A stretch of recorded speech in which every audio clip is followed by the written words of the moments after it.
Hello humans, Master Dinner Flex here, bringing you the low quality content you deserve, and today we will be going over Lair of Darkness, the face of my channel. Now, last poll I did, you guys wanted to see a breakdown of this deck rather than just a simple deck profile, because I think ultimately one of the greatest issues with this deck when it comes to building it is it's not really a sound game plan. It's not this, like, linear combo you do every turn, or this really laid out game plan. Like, you see this quotations deck right here? That is what is necessary to play Lair of Darkness, and that's the dumbest thing ever. This card is so open-ended, and it is so just not... like, it's not linear. You have to come up with the game plan with what you want to use Lair of Darkness for, rather than the other way around. Which... well, this structure deck was pretty terrible. The fact that you can reinvent this deck from the ground up over and over and over and over again makes it probably one of the best value structure decks ever printed, just because you can simply just play it again as a completely different strategy. But, as you can see, because I'm not doing a deck profile, like, how do you break down how to play Lair of Darkness and how to build Lair of Darkness when this is all that's necessary? So I have 3 decks laid out that I'm going to show you. All of them utilize this card and its associated cards, and all of it is to give a demonstration of how you can approach this deck. Because, like I said, it's not really that simple. You're not just, like, activating the virus cards and whatnot and calling it a day. There's a lot more to this card and its decks and its playstyles. It is truly just that open-ended. As a matter of fact, virus. These cards, I will say, every version I've ever played of Lair of Darkness and whatnot, these are some of the worst cards in it every time. Game 2 and 3, it's a little different because you now have a targeted approach to their cards. But viruses are, like, really bad. They are side deck cards that you're putting in your main deck off the chance that they might hurt your opponent really bad, despite the fact that the viruses themselves, like the synergy you want to do with viruses, a deck Devi is a perfect example. The synergy you want with the viruses is to tribute your opponent's monster with the viruses to destroy their hand. However, if you look very closely at the material tribute for the viruses, you will notice that they tribute a monster that they themselves wouldn't be hit by.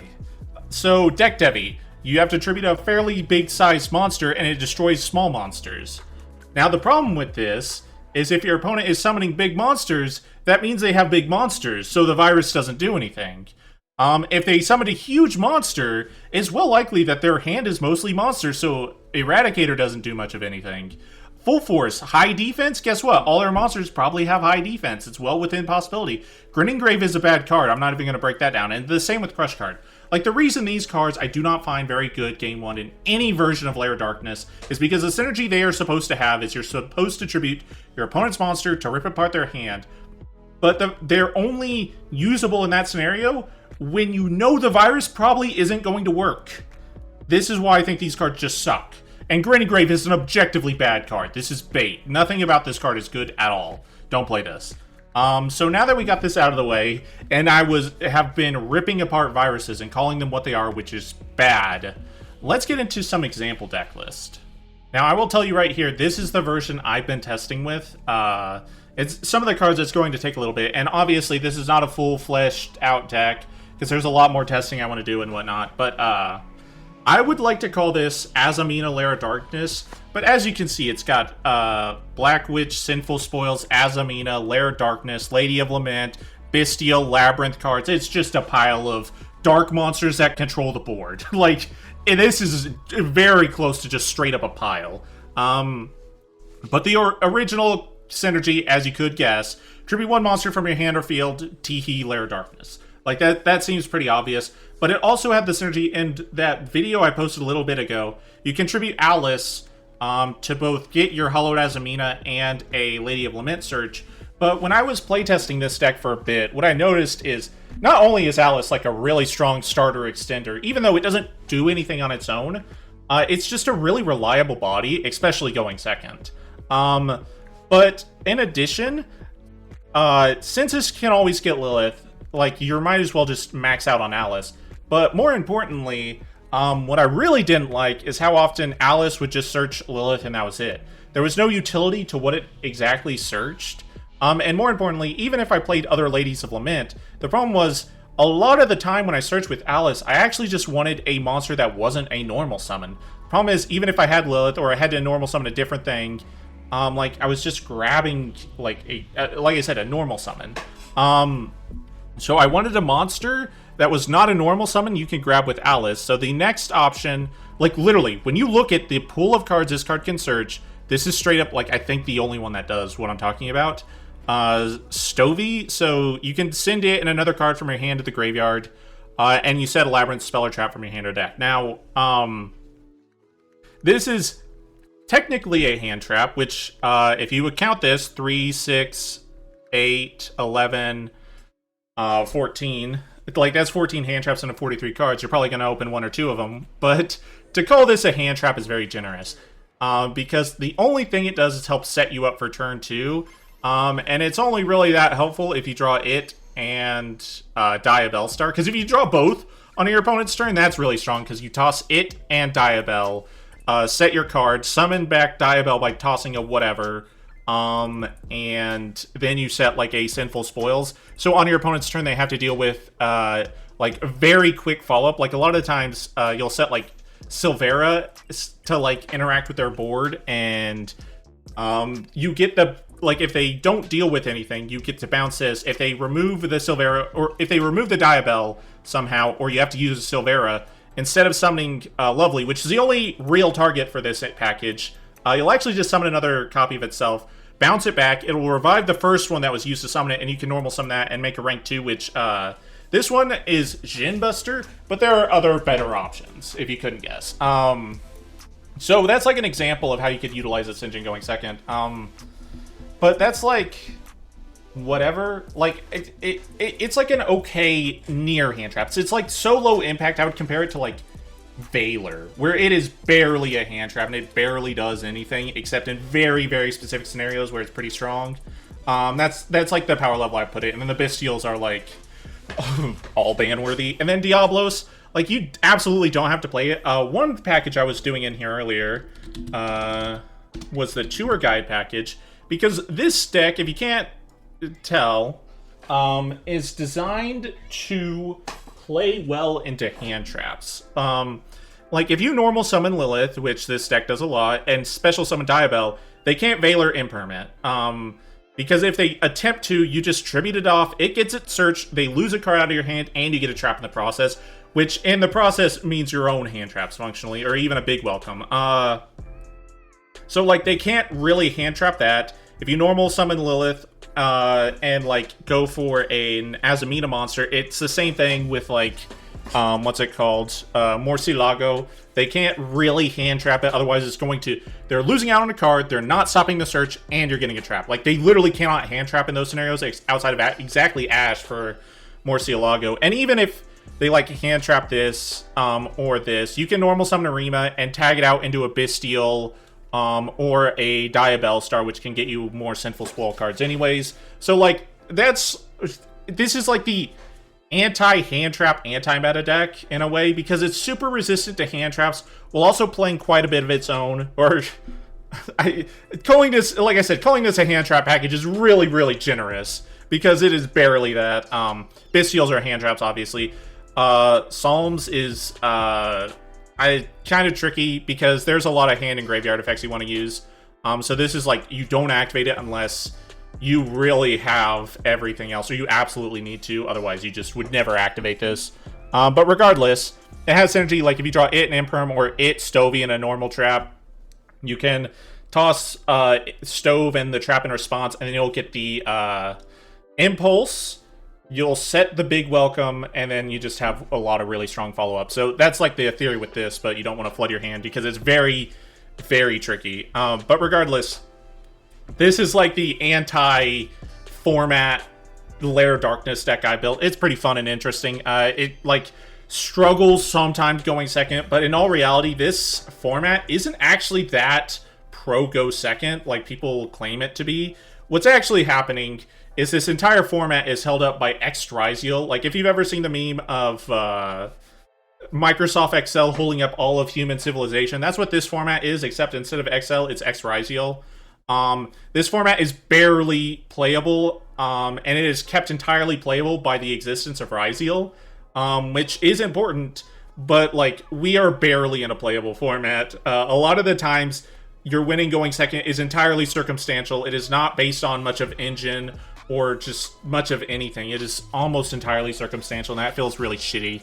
But regardless, like, this is the one I would play, and it's the one I think is most equipped to play the game. But this extra deck, as you can see, it's just a bunch of options to benefit off the Gen Buster. Now, one thing I will say, if you're playing Lair of Darkness, you're probably a budget player, or just a casual player. You don't want to spend $10 quadrillion to play not the best deck in the room. But Impulse is one thing I would always keep in mind, and if you ever get the opportunity to access it, I would definitely play it because of one simple reason. Well, first off, it fulfills one issue I've had with Alice a really long time, where this card is so powerful when you open a hand trap with it, because it means going into your opponent's turn, you can just summon it, crash it. Because it's searching in the damage step, there's very little your opponent can respond with. And then you get a Lilith, and then you activate Lair Lilith, Prio, remove their thing, and that's just so powerful. And even just Alice, like, crashing in damage step can utilize so much. And having another copy of what is ultimately that same card, this one doesn't do it, by the way, that is ultimately the same card is really powerful. But more than anything, Lair of Darkness specifically has a utility with Impulse that no other deck in the entire game has, I believe. Oh, there's one, and it's Sharks. And it's the very, very simple reason that Lair of Darkness changes the entire field attribute. And Sharks have the Kragan, I think is its name. And that changes everything water, so it doesn't matter. But because all their main and extra is water, that doesn't matter either. But because the entire field is having its attribute changed, it means after you activate Impulse from hand, if you have Lair of Darkness, your extra deck options could be lights, earths, or winds, simply because this is turning them dark, so they can still activate their effects on field. So if you want to play Zeus into this deck, you can, as long as you make sure to activate Lair of Darkness first. It is so interesting, and I like this a lot with Impulse. So if you ever get access to it and you're a budget player, I would always recommend trying to get to this card. And yeah, that's basically it. Oh, and it's also hilarious because it does the exact opposite if your opponent activates Purge. Because if your opponent activates Dominus Purge and you activate Lair of Darkness, that means your opponent has turned Lair of Darkness into Skill Drain. Like, they can't search with their Primite cards, they can't search with their Sages or anything. Like, their on-field effects are completely blanked, and that is very funny. To their own hand trap. I've never seen such a vicious punish for activating Purge. So, in the side deck are options. Like I was pointing out, one of the options I was playing in here was Tour Guide. But not only that, Farfa. Simply because not only was it a target with Tour Guide, but if you toss it with Diabell, it chain blocks and removes. Or if you want the removal, the Diabell can chain block it. That was like a really cool interaction. Tour Guide just eats hand traps when a lot of the time, like if you have Diabell or Deception, it really doesn't matter. If you're playing it going second into a board, like Big Welcome Labyrinth can bounce it to have it dodge things. Like, there was like a lot of really cool stuff it could do. Then it tutors out Alice, which is all the floating. It can tutor out Lilith, which, even though it won't get the trap, will help your cards dodge cards. And then if all else doesn't work with that, you can summon out Farfa and do the thing I was talking about. So that was an option. Another option I had in that video was Harvest Angel of Doom. It's only usable going first, so it'd straight up actually be in your side deck. But it's really powerful. It basically searches 2 Solemn Warnings by simply playing it and a Deception or a single Sinful Spoil card. Like, it's really powerful. And it also, a really interesting quirk about this card, it doesn't care where it's tributed. So if you tribute it from hand, it'll put itself in scale for you to then go get your Blackhorn if you had a better normal summon. Or you can activate it in scale if you had a better normal summon anyway. But, like, yeah, so there's like a lot of really cool interactions with this card I like a lot. This card, oh, this is going to be tricky to explain, but I'll just say, if you want to utilize Lair of Darkness and Rika by extension, you need to know the significance of turn player priority. And that, when it comes to those two decks, is if you are the turn player and you have access to quick effects, you are still the person that can decide to activate your quick effect ignition effects first. So let me see if I can explain this. So when I was playing Labyrinth, like the furniture build, during the end phase, I would set use Labyrinth Sovi to set a big welcome. And I started citing Doomcal. I can't remember what the exact reason was, but I started citing this card. And during the main phase, one of the big things I do remember is Fiendsmith would go Kaisar. And what you would do is your very first action is to normal summon Doomcaliber Knight. And while maintaining turn player priority, activating Big Welcome. So your opponent doesn't get to respond to the normal summon because you maintain your priority. And because of that, it now means your opponent, whatever they're responding with, has to be in response to the Big Welcome Labyrinth. So the Kaisar, so you can't, basically you can't bait the Doomcal in these scenarios. And because of that, the Kaisar, if it goes in a gate, Doomcal will hit it. If they try to clear Doomcal with the monster effect, this will hit it. And one of the big things I do remember is I set it in an like my opponent imperm the Doomcal. And then what I did is I bounced another. There was a play where in response to the Big Welcome, they imperm the Doomcal. And unfortunately, it was also in the column where this hit. But because I had a Love Lady Labyrinth in hand, I went to activate it, and this forcefully activated in response. So again, the Kaisar couldn't respond to it. So this is like one of the really weirdest counters to going second, as long as you know how to maintain turn player priority in Labyrinth. But it also just applies here with many other things. Not to mention, Diabellstar can clear it off if it's not doing its job. And then in simplified game states, it's kind of a pain in the ass, and it's kind of funny.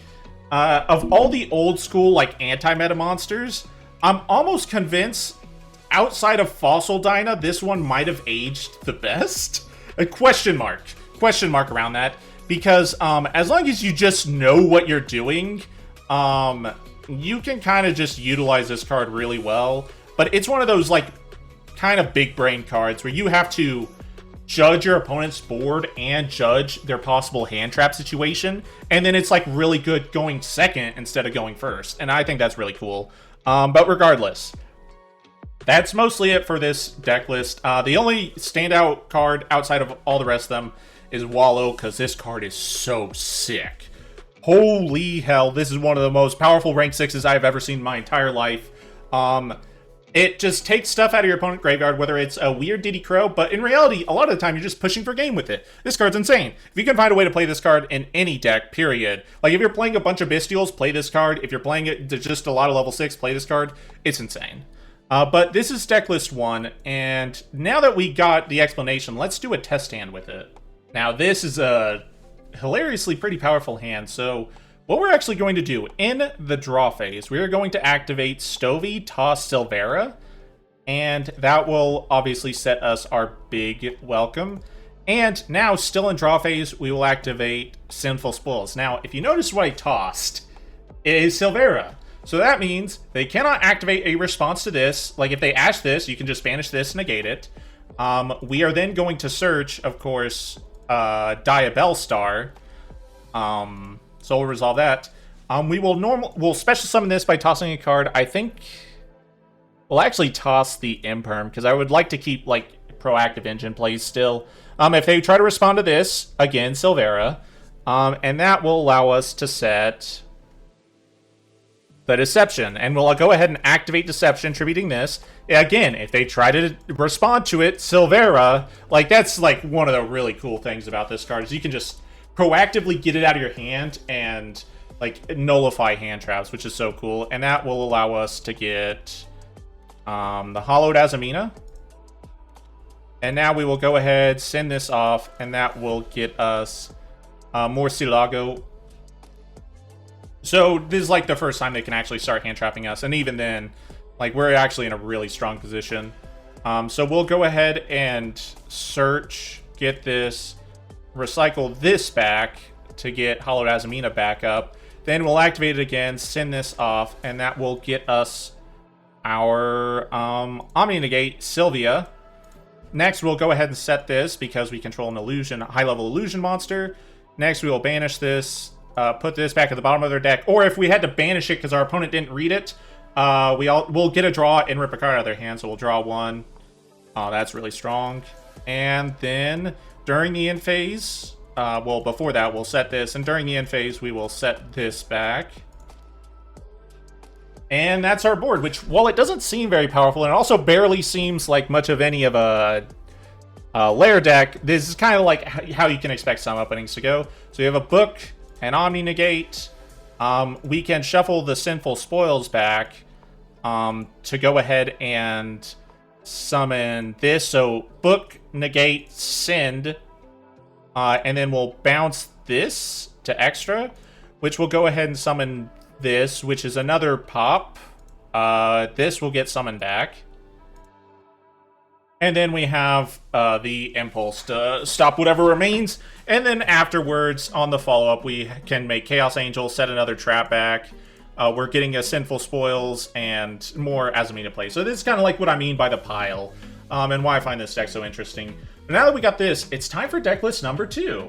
Now, this is definitely one that's I have made multiple times, and it is definitely a much more troll-based variant, and it is simply, I call it macro Lair, but you don't actually need macro Cosmos. You can just play any of the Banisher stuff, and this is a little different because unlike using Shifter to just stall in a mediocre deck or Malice, no, you're actively using Shifter and Fissure as engine pieces, which is a wild statement. So basically, this deck uses a secondary core engine of DD Scout Plane and DD Patrol Plane, which is why this isn't macro and it's Fissure instead.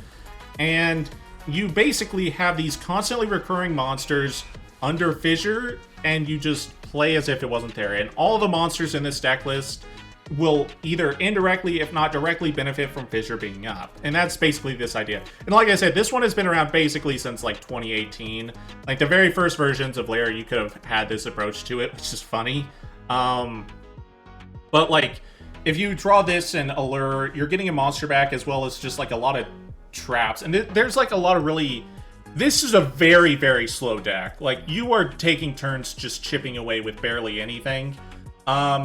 But the benefit of it is, like, not only is this free tribute fodder while Fissure is up or you activate the DDG, but it's constantly applying these floating resources. And as you can see, you're actually not playing Alice or Loris, which makes this list feel pretty old. Alice you can still play if you want to because it can float under macro, but Loris is, like, very whatever. But the entire point is... You're not struggling with bodies once you get the Scout Plane stuff going. You just need Tributors, because even Malice is, like, super effective in these kind of game states, because even if you're having to tribute one of yours and one of theirs, like, if it's a Scout Plane, it doesn't matter. If it's a Patrol Plane and you have a card engrave, it doesn't matter.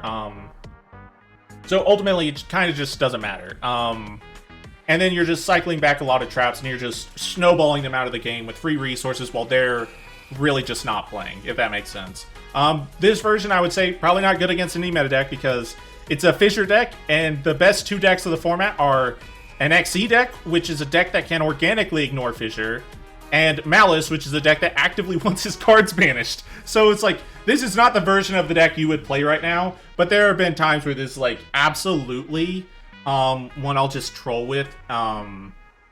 It's, like, fine. And unlike the other one, where this can be tricky, you just activate this card objectively. You can just use this however you like, because this punishes floaters in the hand or grave, or banishment, but that just doesn't matter, because this is a very, very slow-paced deck. So a lot of the time you'll just, like, normal summon and pass, but because it is normal summon and pass, you're using this over any other trap, and this card is powerful. And even the follow-up restriction kind of doesn't matter that much, because if you're destroying Scout Plane while, like, Fissure or DDG is going, that doesn't matter because it's floating back and it's special summoning. So even the follow-up normal summon restriction doesn't really matter that much because you're floating back into these guys. So yeah, this is like a really, really cool way to play this deck. And then the extra deck is like, again, like Leviair and Mannequin Cat, under normal circumstances you couldn't use under Impulse, But again, you're playing Lair of Darkness, which nullifies that fact. And then this Hagridos and Allure and Goldsark. This might sound weird, but these cards don't need Fissure or Macro up. They just need to be banished. So having ways to like re-trigger these cards can like help like keep you in the game for a bit if you're not like seeing your banishing cards. So that's an approach to have with this. But that's basically it. Now let's do a test hand. All right, so we'll go ahead and draw our 2, which that's kind of nuts. So we will go ahead and start off with Banishing Malice. We'll go ahead and activate Lair of Darkness. We will normal summon Lilith, and now we will activate Goldsark. Goldsark, we will go ahead and banish the Scout Plane, and you'll see why Scout Plane specifically in a moment. And then during the end phase, we can go ahead and special summon it, and we will... I think what we're going to do here is we are going to banish, or tribute the Scout Plane, and that will get us DDG, which will, of course, be like a floodgate. We'll get a token, and then like they have to play through this, the Lilith tributing itself, and then on the follow-up, well, let's play this out for a moment. So we'll go ahead and tribute one of theirs while they're really not playing. We'll also get an impulse in this, because we'll start with DDG. They go for a powerful effect, we'll activate this, and then get impulse, and then on whatever they go to make, we can just banish, or tribute and banish. And even if this gets run over, that's fine. So follow-up, they have a token, maybe a monster that beat over Lilith. So we'll draw for turn.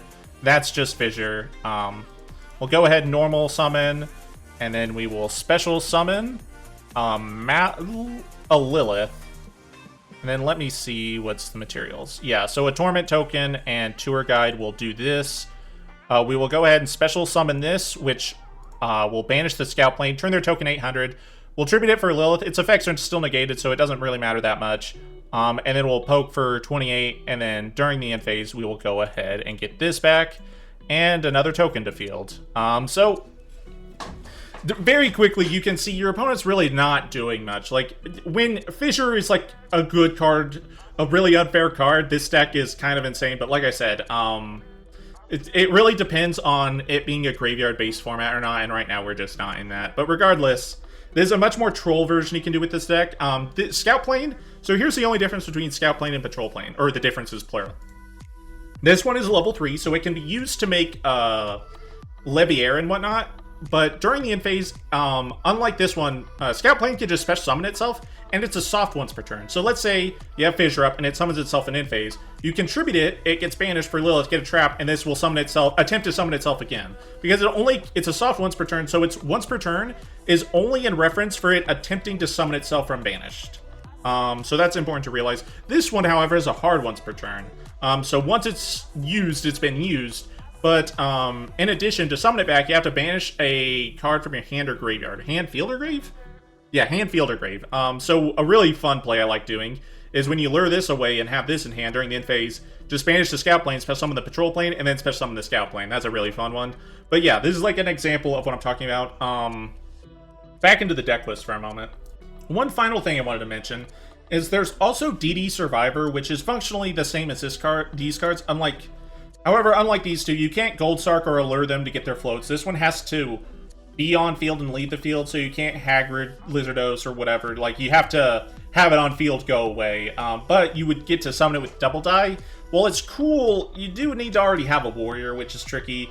But if you take that approach, you can also play Justice Bringer and Absolute Crusader. And these cards are not really powerful, but they allow this to be a trap when you already control Warrior, and if you control no monsters, you just summon out DD Survivor. That feels like a fair approach. This one is just a monster negate against special summon monsters, and it negates activations.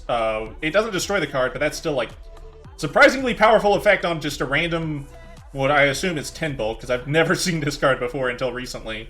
Justice Crusader is kind of the same thing. It's a Doom Caliber Knight against a level 5 or higher special summon monster where it tributes itself to destroy it. Like, they're not very powerful, but they at least turn this into a trap card if you've already used it as a starter.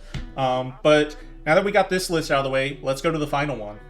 Now, like I was saying with these decks, is they're not optimized to the perfect version of themselves, but they're at least, like, on the right track. And the entire point of this video is to give you an idea of how you can approach Lair of Darkness, rather than thinking of it as, like, one static deck that has a very specific playstyle you're going after. No, because I went from a mid-range control deck to a macro stun deck with, like, DD Scout Planes in it, and this one is an uber bestial combo deck. So those are very, very different approaches to what is effectively the same card. Now, I've seen other versions of this deck list specifically that really don't play much of any of the traps. However, the alternative would be to play hand traps, and I feel that's kind of pointless in a deck filled to the brim with bestials and, like, bestial-based plays. Like, I don't think it's that important in here. The only thing I would maybe suggest is Hopier Squadron, because you're just loaded with bestials, and that is an approach to have. But Diablos is, like, an actual, like, big... Like, it actually matters in this version. Arima and Lilith. Lilith is most cuttable, but it works with Cataclysm and whatnot, so I would just want to try it out. Full Metal Dragon can allow your combos to get an Omni-Negate, and then all the bestials. Golden Burst is really cool because it and whatever the Sword Soul, that it has this basically the same effect, where you contribute a monster on the field period, special summon it, and its quick effect. So it basically turns Lair of Darkness into a going first hand trap, which is crazy. That's a crazy thing to do. And it's a level 6 dragon to combo with your level 6 dragons. And a fun note, because Lair of Darkness turns everything dark, you can just basically tribute any dragon you want to summon Lubellion, which is funny, including Lubellion. So, finally, Black Metal Dragon. This is a better normal summon than Lilith, but you're not always going to have it. And then Darkness Metal to combo with it, so you can end on Spheres and Omni-Negate, basically. Because of Max Metal Morph, when you search this and Spheres summons usually Druid's Worm, because you bounce a card with this, you summon this out, tribute it, send a special summon monster, and then still have the Omni-Negate, which is 3 interactions off of what is ultimately a normal summon, without accounting for any other card in your hand. And then dragon stuff. So this is actually a pretty solid card. Tribute a dragon, target 2 cards on the field, destroy them. It's Icarus attack, but if you tribute Druid's Worm, it's Fire Lake, basically. And this is just a substantially worse version of the exact same card. You tribute a dragon, target 1 face-up monster... destroy all face-up monsters your opponent controls whose defense is less than the attack of that. So basically, you tribute a bestial, and it's basically just, like, quick effect for Geki, which, like, that's not bad, but it's far less utilitous than that, and because it checks on field, it actually means whatever Spheres brings out can't really be utilized with this, so that's kind of unfortunate. And then Max Metal Morph. You can obviously dial back a lot of these cards and play more interesting ones, but if you're playing this, you're like being this really aggressive playstyle, so I might as well, like, commit to it at least a little bit. And then finally, we have Branded Regained and Branded Beast. Branded Beast is basically a mediocre version of Cataclysm. This card can search, and it doesn't have to pay for itself, basically. So yeah. That's basically it, and this is, for the most part, how you would approach this deck. Obviously, Spheres is a way to go, because, fun fact, it can tribute your opponent's monsters to activate its effect, and if you do that, it allows you to, like, play Cataclysm or Beast, tribute it to get your own summon. Like, you can, like, save the body itself for something else you find relevant, which is really cool. And then, like, some Dragon Link stuff, a 10 because your deck is filled to the brim with level 6 dragons, Chaos Angel because your deck is filled to the brim with level 6 dragons, and then this package, so you can turn Lubellion and a Diablos into the end of the game, basically. And then finally, the side deck approach. This card right here, I actually think should be in every Lair of Darkness deck possible eventually, because it's basically, you can tribute 1 dark monster from hand or field, which is nice with Lair of Darkness, special summon it from your hand, and that is the only once per turn effect on this card. So when this card is destroyed in battle, you can target 1 monster your opponent controls, send it to the graveyard, then special summon this card. And you can just do that over and over and over again, which is insane. And one final fact about this, basically, this is Fire Hand where you skip summoning Ice Hand, which is one of the biggest weaknesses that Fire Hand had, like, early on, and even until it was no longer playable, is that, like, if your opponent didn't have back row, Fire Hand popped 1 monster. This one just skips that, and just smashes, get rid of their field, and then poke for 2350, and then main phase 2 play your deck normally. Like, this is such a really cool card. I love it a lot. And then for, like, the rest of the stuff you can do, there's a lot of level 7 dragons you can tech. Like, here are some perfect examples of them I'm talking about. And if you were to do that, it'd be for Eclipsis, which is just a spell or trap negate. Now, while this does seem very weird, the ultimate truth is some of the level 7 dragons outside of this are, like, pretty solid, and I'll test from time to time. The weirdest one has been Dark Arm Dragon in the Azamina version, because Murcielago, not only does it search a card on summon, but if it's destroyed, period, it also gets a search. So there were a few very specific instances where I would summon it, search, summon Dark Arm, pop it, and get another search. Like, that was while weird as it was, it is something I always try to keep in mind with that card. But regardless, this is an approach you can have. And let's do a test hand.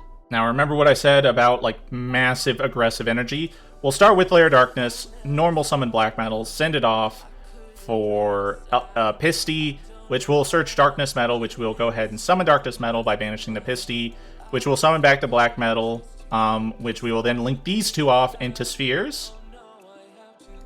And then the Black Metal will then search Full Metal, which we will go ahead and set Max Metal Morph to return this from our hand into the deck. So as we can see, that's already a lot of setup, but we're not even close to done. We're going to activate Lubellion, and that will search us Magnamut. Next, we will go ahead and activate Golden Burst, and we will tribute the Spheres to special summon it. Spheres will activate, and that will get us a dragon. So we will go ahead and special summon a dragon from our deck, and then Diablos is going to activate its Chain Link 2. So that will summon itself out. Serenir is going to get summoned out, and next, we are going to overlay these two into a Tem, and we are going to detach one to special summon a dragon from our deck, which this time we will go ahead and summon out. As funny as it is, I think we might get, we'll get Druis Worm. So we'll get a Druis Worm out. The Serenir will activate, and that will dump us a Regained. Next, we will go ahead and activate Diablos. We will tribute the Atem to rip a card out of our opponent's hand. So our opponent's now going to start with 5 cards in hand. We will then tribute the Druis Worm to special summon the Lubellion, and the Lubellion will set the classic Branded Beast, which is not very classic. Next, we will go ahead and activate Magnamut. We will banish the Golden Burst to special summon it, and this will get a Dragon Search in the end phase. And next, we will go ahead and turn these 2 dragons into Spheres again, and during the end phase, we will go ahead and get our... Let's go for Baldric. So let's see what we have. So in our opponent's 5-card hand, they have to deal with this, not only bouncing a card, but also tributing their monster. Then, when it does, it will tag into Druis Worm. Next, when they go to make another play, we'll tribute this to summon the Omni Negate, which is Full Metal Dragon. Oh, and this, by the way, is going to set back the Branded Regained. Oh my god. So they have to deal with a tribute for cost, bounce to hand, send a special summon, Omni Negate, tribute to pop, Regained, and Baldric. So this hand was really strong. But that's what I'm talking about with this version. This is like a very, very hyper-aggressive combo version of the deck. But that's going to be it for me. Thank you all for watching. Hopefully you enjoyed this video, and hopefully I have gave a good demonstration of how you can approach Lair of Darkness from multiple different angles over and over and over and over again. Hopefully this gave some idea of how to go with it. But that's going to be it for me. Thank you all for watching, and remember, Master Dinnerflex will take your soul.